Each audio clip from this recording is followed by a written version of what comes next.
আর আমরা কি বিচারি? আমার ভাইয়ের কোন হারাপ কোন দোষ আছে তারে মারবার লাগিয়া, বিপদ হওয়ার লাগিয়া, বেজ্জতি করবার লাগিয়া, লাঞ্ছিত অপদস্থ করবার লাগিয়া। আর আল্লাহ বিচারবো আমার আপনার ভালো কোনো দোষ আছে কিনা।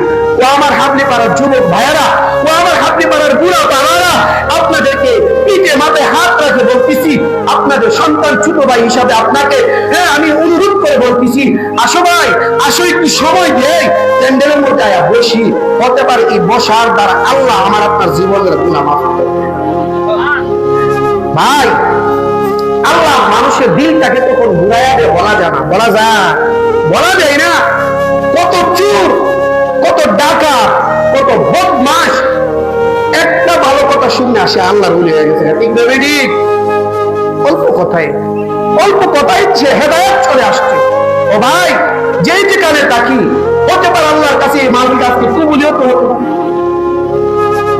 আমি ছোট মানুষ বলে কি আর আলোচনা করবে? ভাই আমি কথা যা বলতেছি আল্লাহর জন্য বলতেছি, আল্লাহর জন্য বলতেছি। আমি কোন ব্যক্তিকে রাজি খুশি করার জন্য কথা বলতে আসছি না। বলে আমি আগে বয়ান করবো, আমাকে টাকা দিবে, আমি টাকা পাওয়ার জন্য এখানে বসি নাই।